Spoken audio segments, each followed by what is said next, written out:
was so tired one day leaving job A that I fell asleep at a red light.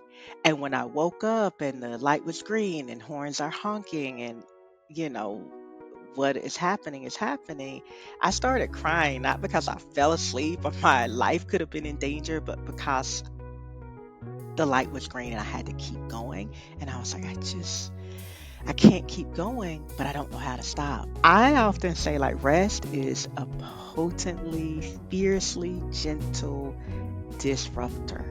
Hey friends, welcome to the Next Best Thing podcast. I'm your host, Andrea Cline-Thomas. I'm here to help you live the life that you design instead of choosing a life you think you have to settle for. Let these conversations be your guide. It is November 5th, 2024, when I am recording this, also known as Election Day in America. And usually when I approach these podcasts, it's like very, very structured. It's, I have scripts ready and all of that stuff. Today is more of a go with the flow. I have been very intentional about my day, what I will and will not spend it doing. I dropped off my ballot this morning, mail-in ballot, and then I went to my favorite bakery and got a little treat to stress eat. By the time you hear this, we will know who will be the next president of the United States. But regardless, we got to still keep going. And what does that actually look like for us in a time when we have been living, like if we really think about it, like so much has happened in the last 4 years. I feel like we've lived many lifetimes, and I don't know if we've actually come to grips with what we've experienced. We just keep going. And I know that I've been talking a lot on this podcast about rest, and we're going to talk about it today with the person who introduced me to this concept. Now, of course, I've known the word rest, but really knowing what it means and how to even practice it as a Black woman in America, as an ambitious Black woman in America, is something that I had to learn because I did not know how. And I am a work in progress, and you will hear that in this episode. But Octavia Raheem has been such a beautiful teacher in my life.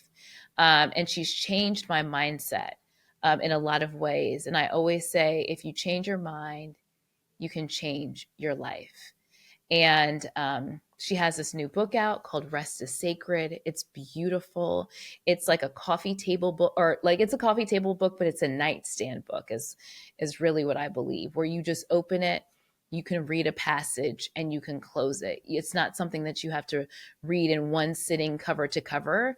I would actually say don't read it in one sitting cover to cover, because there's just so much in here you've got to like sit with her words and sit with her meditations and her sutras is what she calls it, that you'll hear in this episode. But it's not just about sitting down and not doing anything, which is what I thought at the beginning with all this rest talk. I was like, I have purpose. I'm living on purpose. I want to have impact. I care about legacy. What this is about being who you're called to be and reminding yourself of who you're called to be. And that reminder only comes in the pause. So I hope that you take in this episode with Octavia Raheem and get this book, like for real, get this book and get it for a friend. So we can all be more rested and more present together. Here's Octavia. First, congratulations, right? On this beautiful book. Thank you for sending it to me, and thank you for my note. It's beautiful. I've got it's like dog-eared. I was like, before you hopped on, I like text my friend. I was like, what's your address? Because I'm sending it to you right now. So she'll be getting it in the mail tomorrow. But I was thinking, like, usually I have all these notes for all the guests, but I don't have all these notes for you. I was like, this is just going to go where it needs to go. There's certain things that I would definitely want to talk about, but I just find I'm probably going to cry this episode because that's what I do with you. But like, but I feel like um, it's hard to describe you. Like my experience with our rest coaching last year, it's like really hard to describe. But this book, like puts it into words, like the essence. um you are like a shepherd, Hmm. um and a mirror in the warmest non-judgmental way. And so this book is beautiful, in that it's not just, explaining things, but your poems in here are powerful. This is it's powerful. So thank you for pouring yourself in this and having it for us. This is like I told when I was texting my friend just like a few minutes ago. I was like, this is like a nightstand book where you can read a page and then you can put it down and you can go to sleep.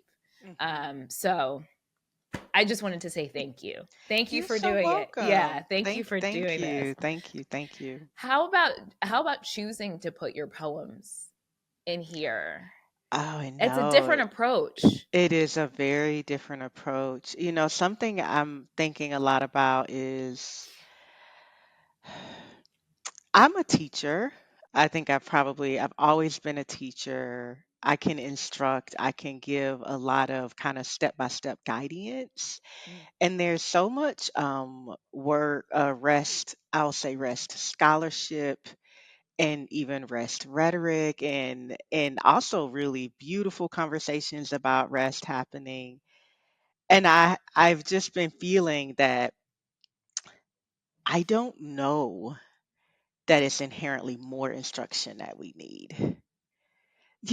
Like I'm like, do we need another? Maybe I might mm, write a step by step book at some point, but mm, in this historical moment, or as I was leaning into and listening into like what's mine to write, what's mine to bring forward, I wasn't hearing an instruction book on rest. mm, I was hearing more support us in remembering who we are and whose we are, and that mhm, we are sacred. And that remembrance might just invoke us to engage with ourselves, each other, our work, and our lives in a different way. And so poetry lent itself to just not instructing. Um, and I wanted the book to feel like a companion. Me and my editor talked about this as I was writing and moving through it. I wanted it to feel like a companion because I think sometimes we feel alone in our fatigue. We feel alone in our tiredness. We can feel alone. And I'm really trying my best and my hardest, and work just isn't working how it used to work anymore. mhm, mhm. And I know I'll speak for myself. I felt alone, like when I'm like, I know how to go. Wait a minute, this ain't working, and I'm feeling worse. The more I do, all of this, the cycle's continuing.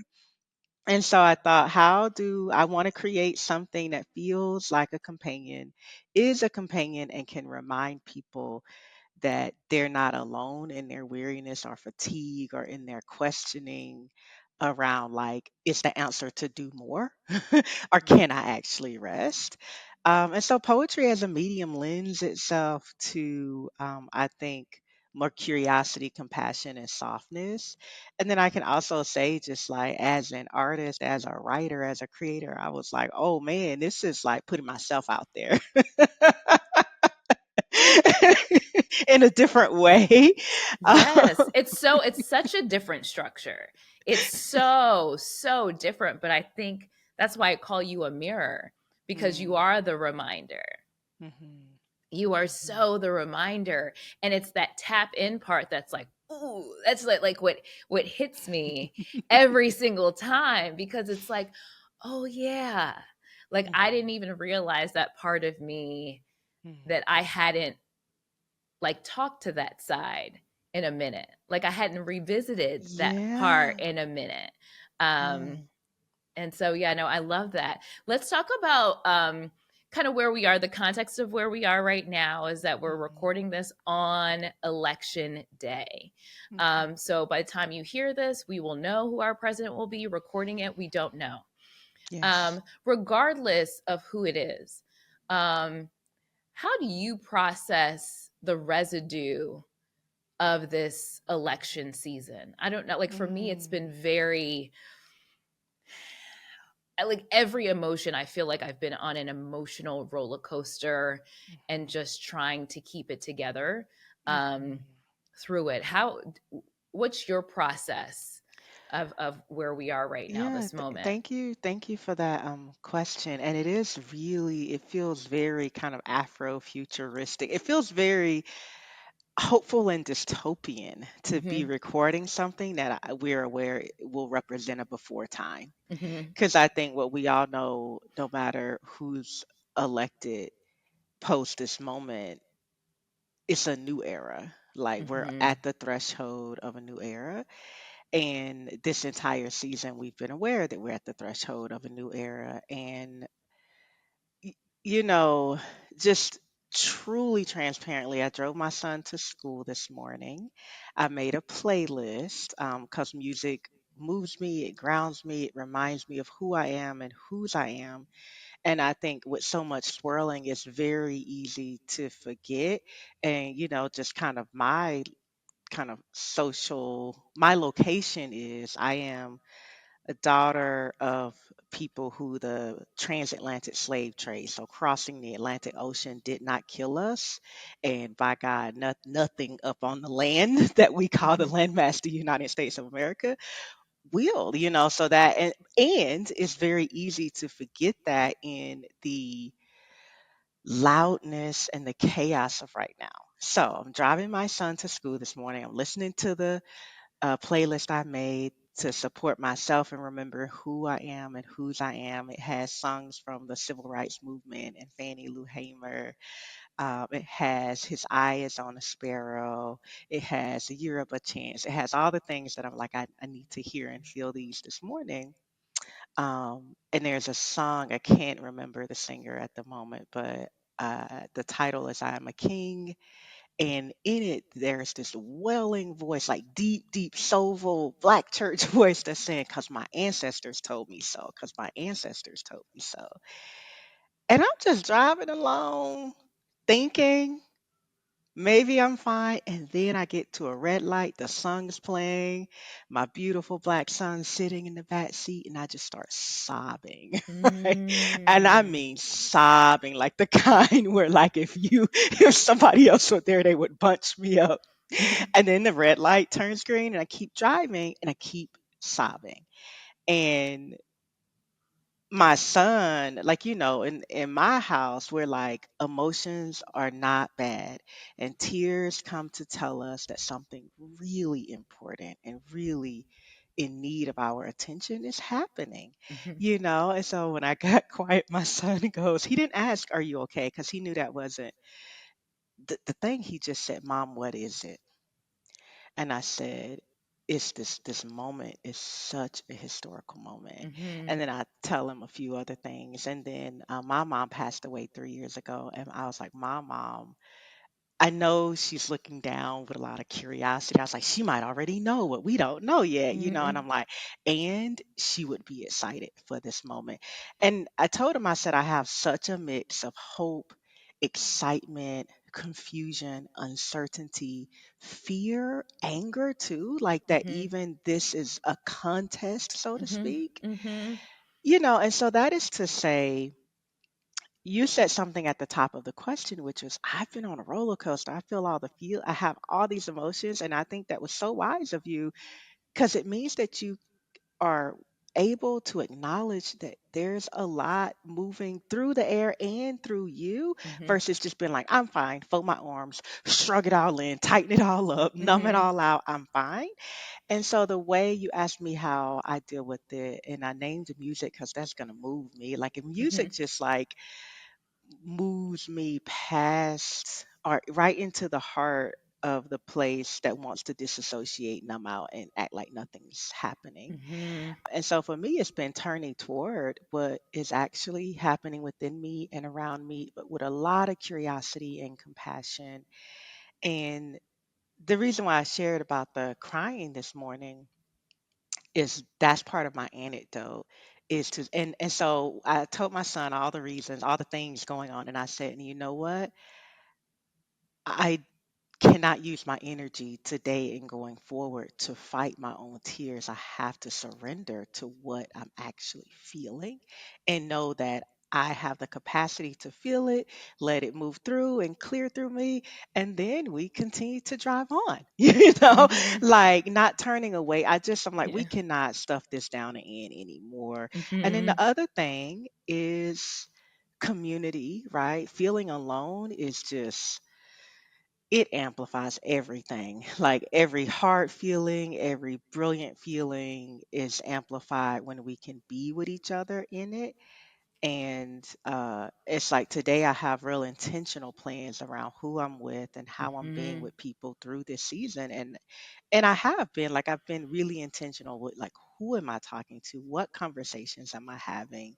What am I listening to? What am I allowing in? And still, this is the air we're breathing right now.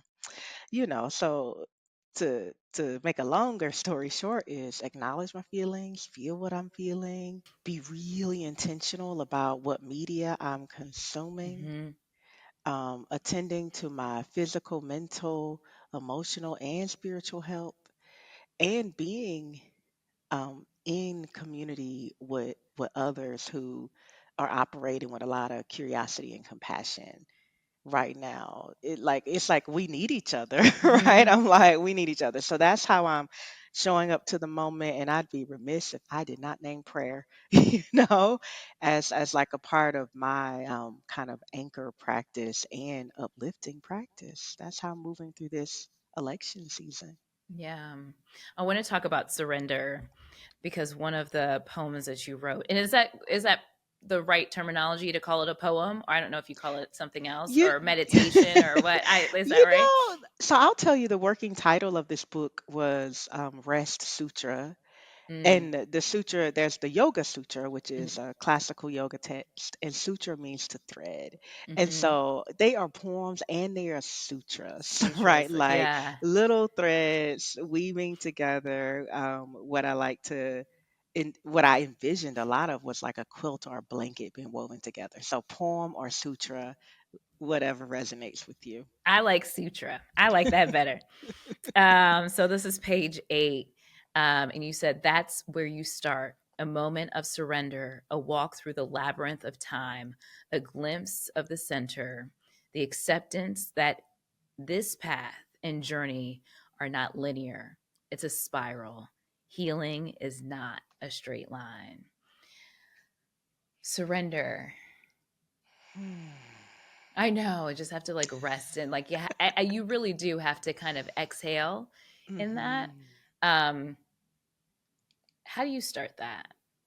What does that look like? So I first want to get us some kind of shared understanding. Like I'll tell you how I understand surrender. What I define it as is not giving up, is giving over.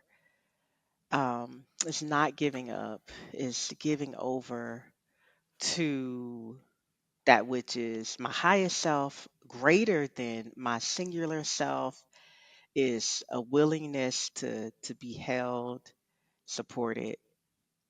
In short, it is not giving up, it's giving over. That's what I'll Mhm. say. And surrender, I think is hard.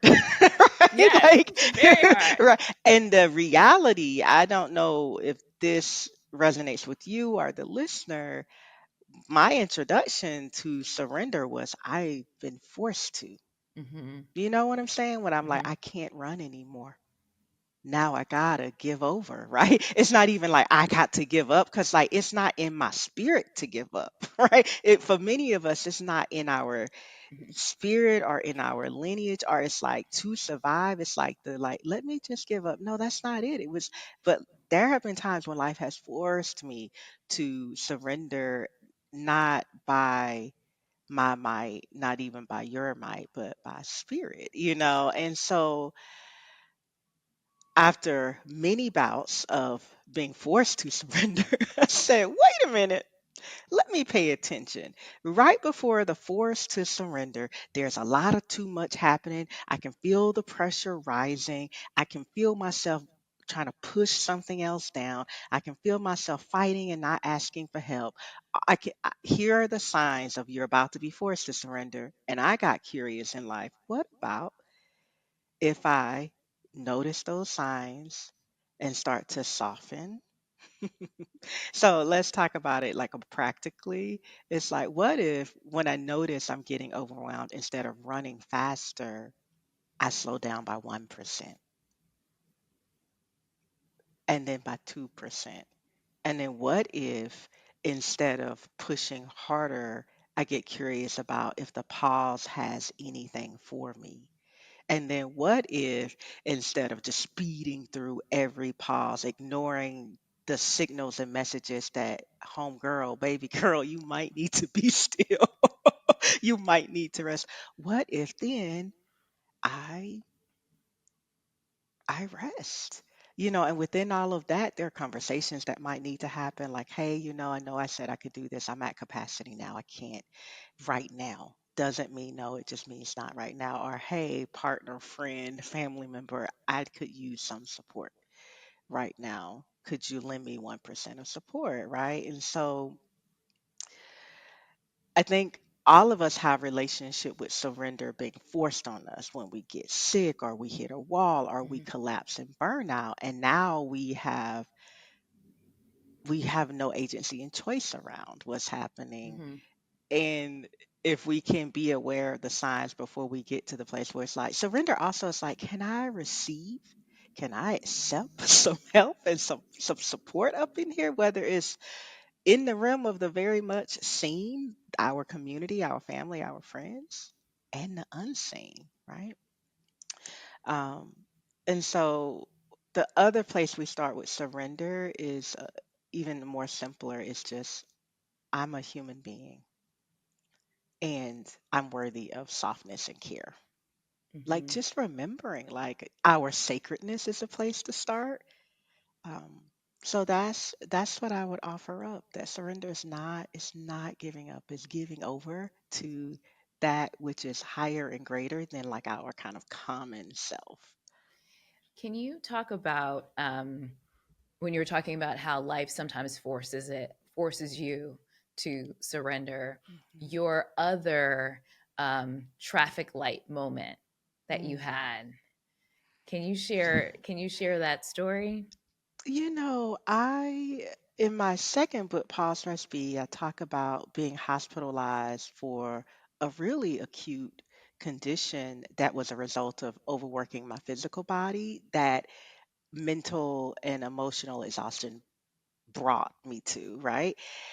And what I share in Rest is Sacred is that even prior to that moment where just the force of surrender was like, okay, you're going to stop now, I had a literal signal, which was falling asleep at a red light because I was so tired. And just for context, at that point in my life, I was all day a public school teacher. I was building a side business. I had a disordered relationship with both eating and working out. And so I had to like work out all the time and I wasn't eating enough. It was just a perfect storm of lack of care for Mhm. self.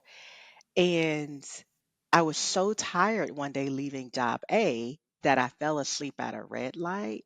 And when I woke up and the light was green and horns are honking and, you know, what is happening, I started crying, not because I fell asleep or my life could have been in danger, but because the light was green and I had to keep going. And I was like, I can't keep going, but I don't know how to stop. You know what I'm Mhm. saying? Mhm. I Like, overstand 100%. like, yes, I can't Mhm. keep going and I don't know how to stop.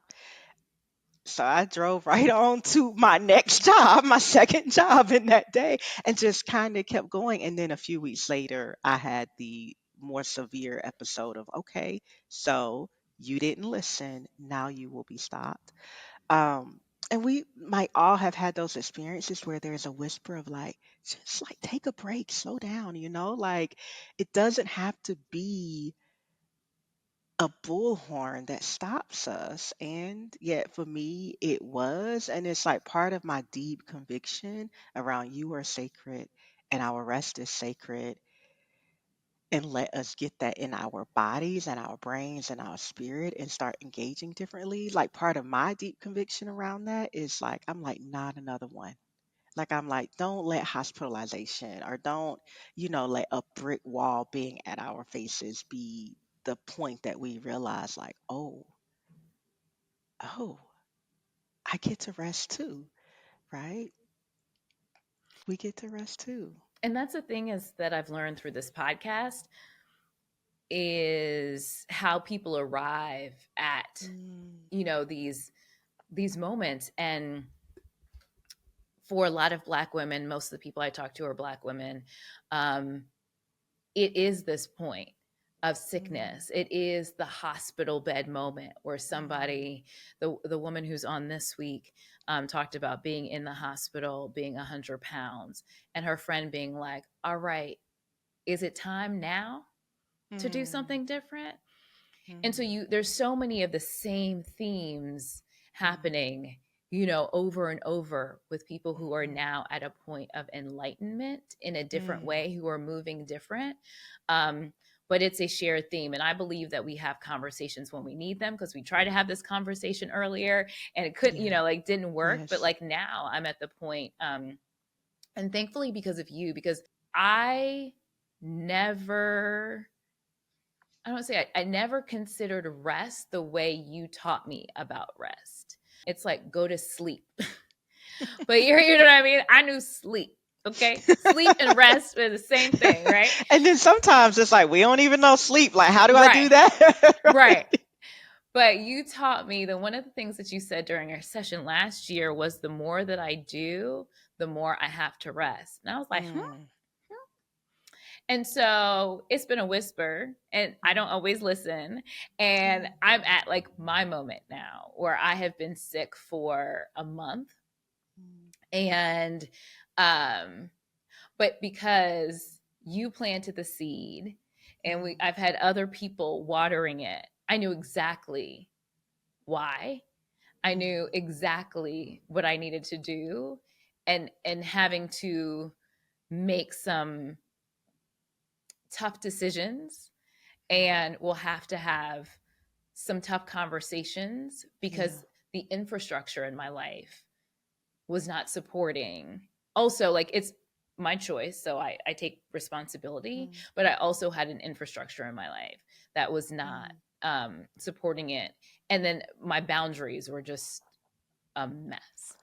Yeah, I it feels really important to me to I we hold this tension of there's a reason why so many of us have the same symptoms. Mhm. And it's actually like it's we are experiencing this. We are surrendering and fighting through it. We are trying to survive. And you said the word infrastructure, and I'm like, we have systems and institutions Mhm. and a long historical track record that, and a lot of conditioning that, like, we're swimming in an ocean that is quite hostile to us. And so, and when I'm talking Mhm. about the tension, it's like, for me, it's really holding that awareness is that the systems are designed to chew us up and spit us out. And really, what is the impact on many of us having within our lineages people, women, men who, who were forced free labor? Like, what's the impact of that on us? And then, so there's that. I think it's so Mhm. important to acknowledge the systems at play. But then for me, it's why it becomes even more essential to consider. my interior, and like the closer and more intimate we get into my life, the infrastructure I'm putting in place, because literally nothing outside of us is going to say, hey, I see you. Rest. Like Yes. so many people are trying to get things from us for nothing, don't want to offer us value, don't want to compensate us, you know, take a kind of sadistic delight in run faster, work harder. And then we start to internalize that because we're like, well, what else am I going to do? And so there's that tension that is at play of realizing, like, I am not tripping in here when I go, well, let me just run, let me speed up. I'm not tripping by responding that way. And what is really beautiful about the historical moment we find ourselves in is more in mass.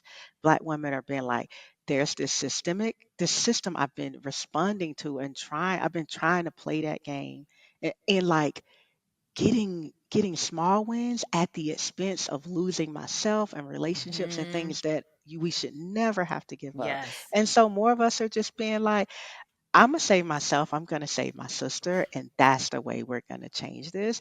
And so within that, as a coach, like, I always want to acknowledge the ocean we're swimming in, because that's just the tender and compassionate thing for Black women to do. Because sometimes we're internalizing, well, it's my fault, it's all my fault. There's some stuff we need to hold each other accountable for. And like, you've been responding to a wild, can I cuss on here? Wild ass Yes. situation. Yes. And then so once we start waking up and we're like, I'm learning more, I'm seeing more, I'm inviting people in to hold me accountable.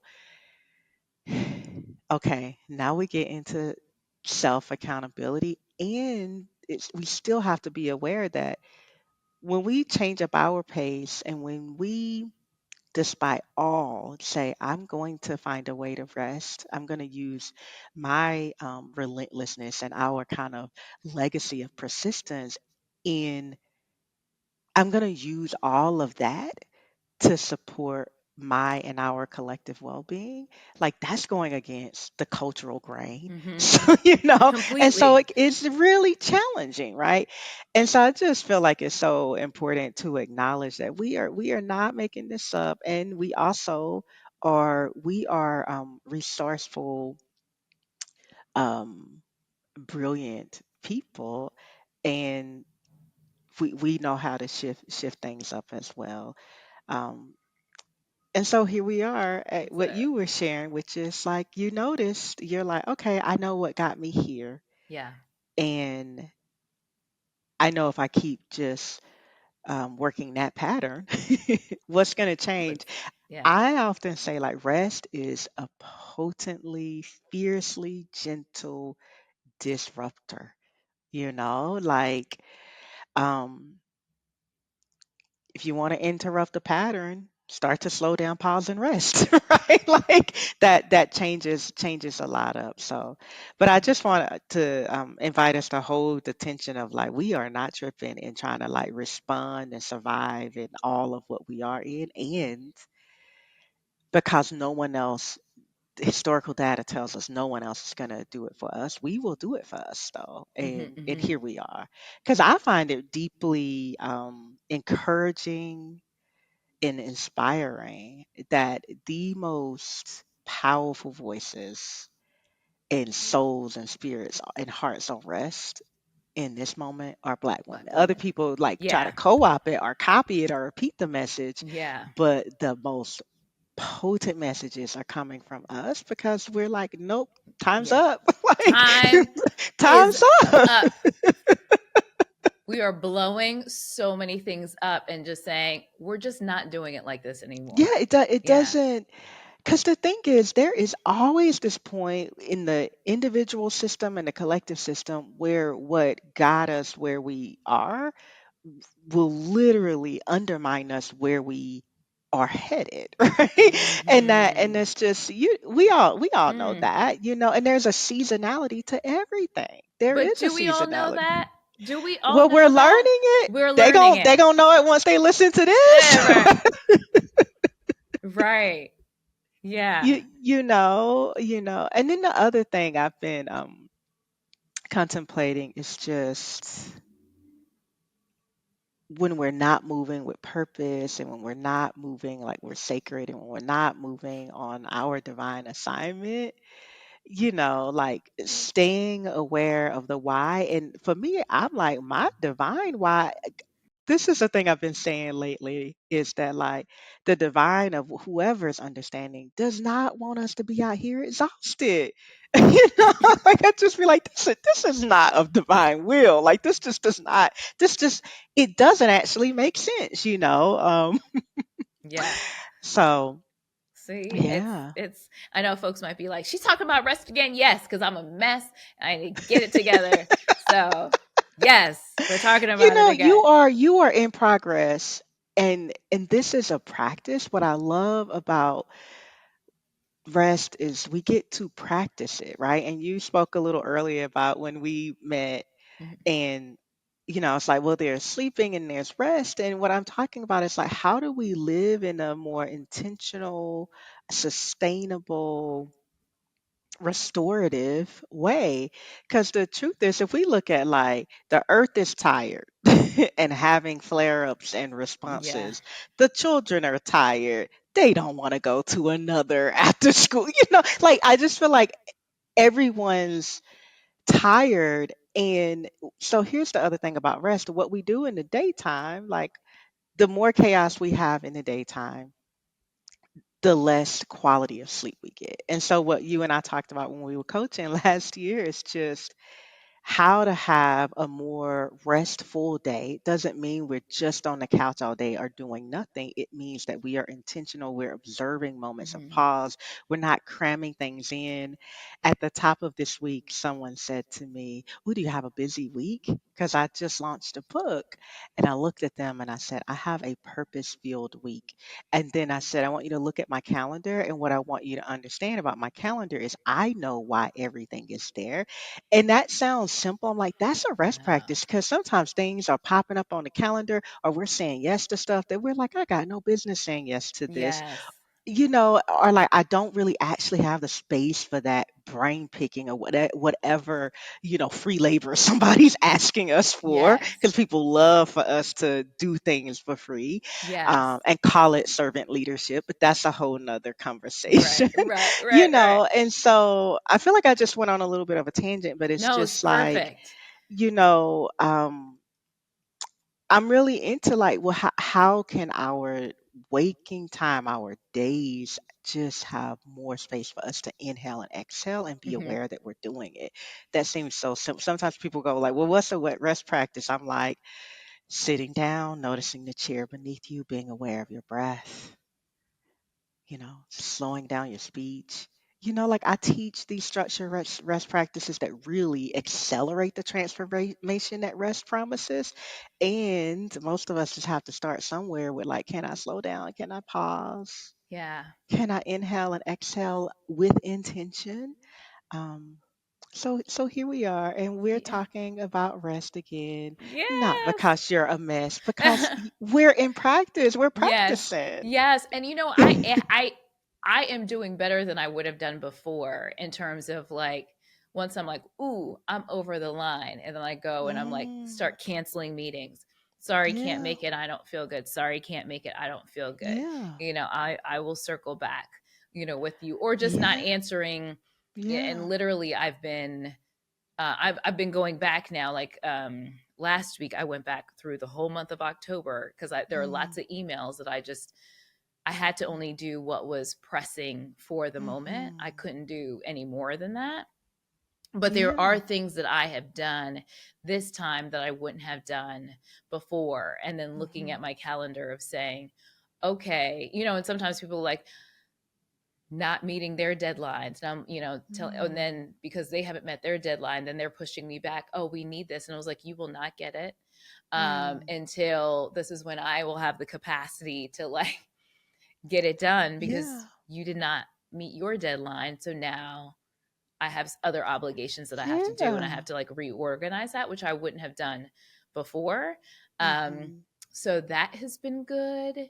And yes, so Mm-hmm. you just planted the seed. And then also, what I love with you and others I've seen do this too in this rest space is um, when you email you, it says I'm on my, like, my book just came out. Like, it's managing expectations.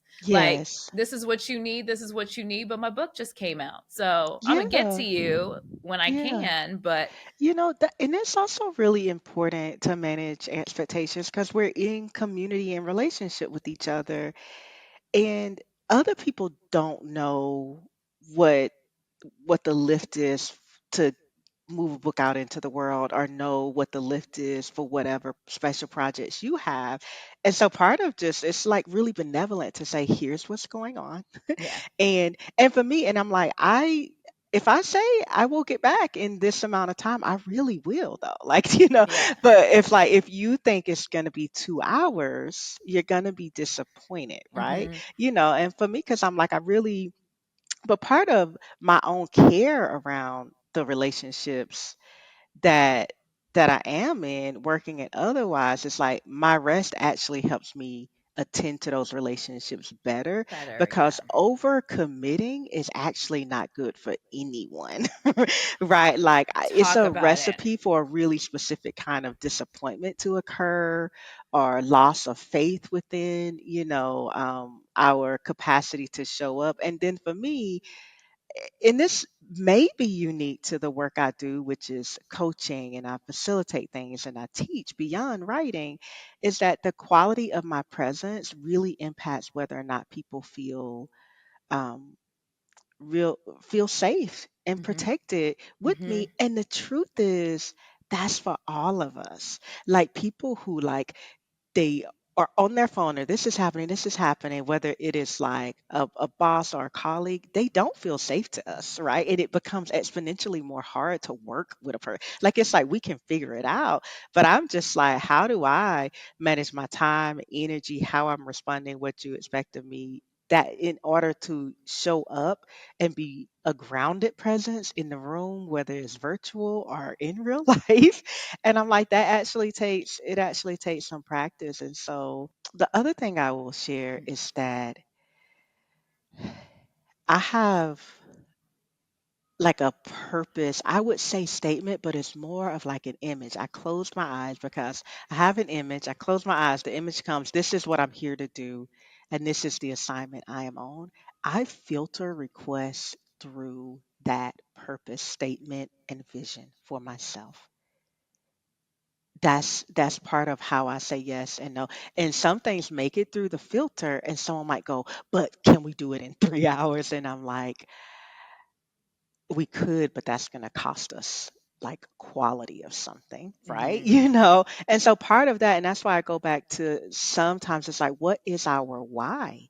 Why are we saying yes to this? Why are we saying no to this? And I'm a big fan of, you know, in the season with the whole book launch on my plate, I have my signature offer is called Devoted to Rest. And last fall, it happened in the fall. you know, 10 years ago, I would have been like, okay, book launch, okay, signature program, would have like piled things on. And I was like, no, that's going to already be on my plate. The timeline for this gets to move so that I can really show up at the level that I deserve, and everyone who rests and works with me deserves, right? Hmm. So part of the cyclical nature of my rest practice is, you deserve a well rested interaction with me. And I deserve, Yes. because I'm like, we all know the quality is. Do you know what it feels like Yes. when you're tired and you're a little irritated, and, or, Yes. like, we all know what that feels like. And so it's like, at first, like, that's a powerful practice when we start to look at the calendar and go, actually, some of this has to shift. And then the next layer that gets to peel back, we go, actually, let me take a stock of how I'm saying yes and no. How are things even getting on my calendar? Like, what is that process like? How am I deciding? Mm. How am I being a steward of the power of my yes, and the power of my no? Ugh. Yeah. That leads to another sutra that I dog eared on page 100. This is 3.4. We're talking about that presence, where you say presence is greater than perfection. Presence Mm. is greater than performance. Presence is greater than pretending. You, your family, your friends, your community, our world. We do not need any more pretending, solely performance driven perfectionism. We need presence to see what actually is and create what can become. Yeah. Uh, I really Yeah. love that, especially in this moment, right? We need presence. People show up. Like that's been the message, show up Mm. for Mhm. what can become. Mhm. You know, Mhm. like what is possible? What is possible Mhm. doesn't happen unless you show up. Mhm. Um, yeah, no, so I just absolutely love that. Um the last segment is the act up segment. ACT, those are my initials. It's we talk about how to get from where you are to where you want to be. There are two things I want to ask you. One, if somebody needs to start a rest practice, maybe what's the first step they can take? And then also I've read a few excerpts from your book. I want to know what your favorite one is, and if you could kind of close out by sharing that with us. Mm. So, where to start? If they are listening to this, congratulations, you have already started. And I would say, I'm going to say that again. Congratulations, you have already started. And I'm also going to name, in case you can hear it, vacuuming is happening above me. I can hear I it. just, okay. Like, I I was, just, that's just, whatever we do with that little part. Um, but so I would say congratulations, you started, and that feels important because it can feel like, well, what do you mean? You listened to an entire conversation on rest.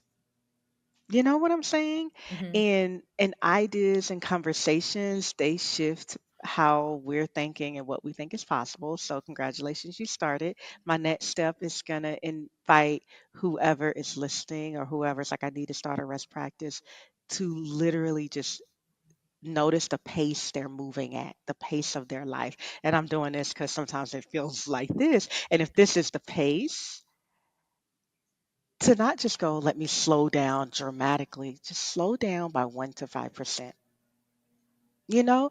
And I'm going to make that even simpler. Take one thing you do in your daily life and slow it down by 1 to 5%. Do that on repeat for 21 days, right? Like if you're always the like speeding out of the house, dropping the coffee, yelling at the kids, tripping over the dog, however you get out. I might be telling on myself, right? Because we're in a practice. Some mornings I'm like, what is happening right now? It's like, okay. So start by slowing down in some area, and then a really beautiful practice is inhaling, noticing the pause, exhaling, noticing the pause.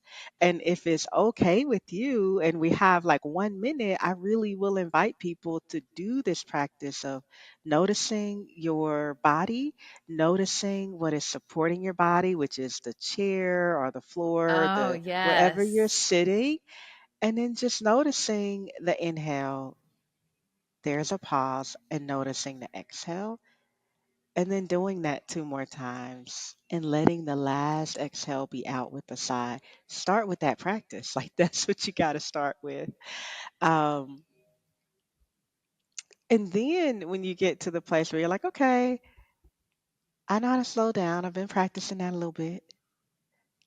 I'm befriending the pause. I'm getting more comfortable with just there can be pockets of stillness. There can be pockets of pause in my life, in my home, in my work. And you go, now, how do I like do a more structured rest practice like meditation or restorative yoga or yoga nidra? Then you go to my website, you get one of the practices that are complimentary there, and you start with that. Do that for 7 days, right? It's like that's how we do it. And then the other thing is the way we can start a rest practice if we really need it is to tell somebody we know, love, and trust, I'm tired. I'm tired.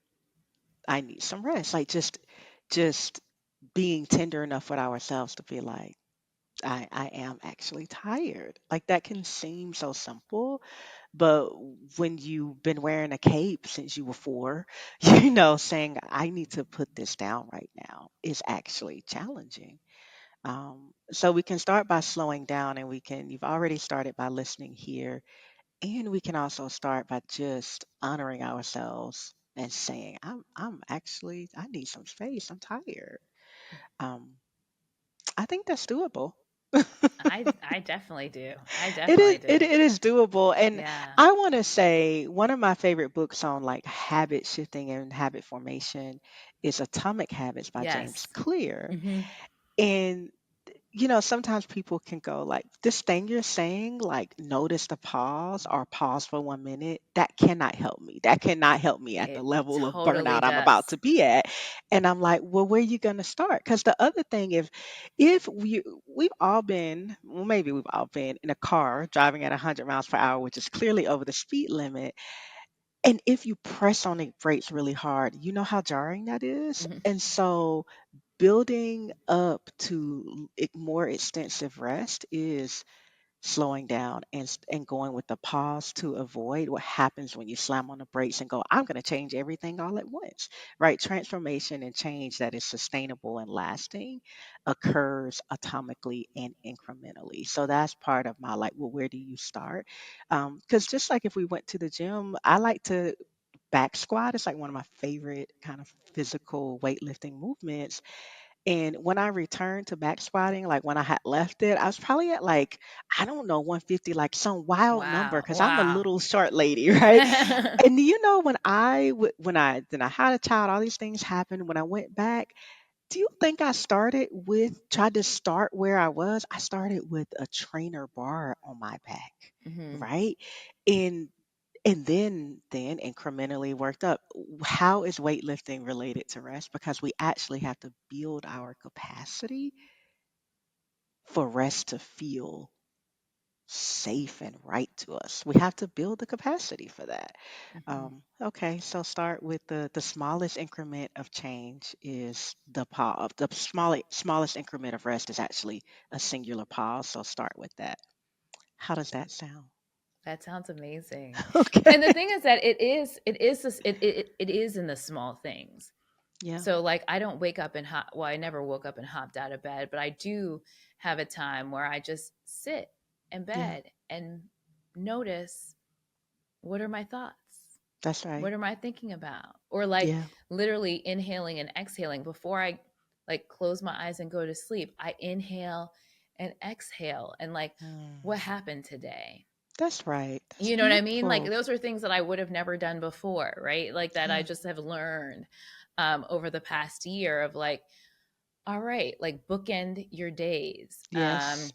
type of thing. And even when I've been on the computer for a really long time and I'm like, you need to just go get some water. Yeah. I rest with people at work. Like I Hmm. have a few really purpose-driven organizations that it feels in alignment to rest with and work with. And my favorite way to start a organizational work meeting is with a pause.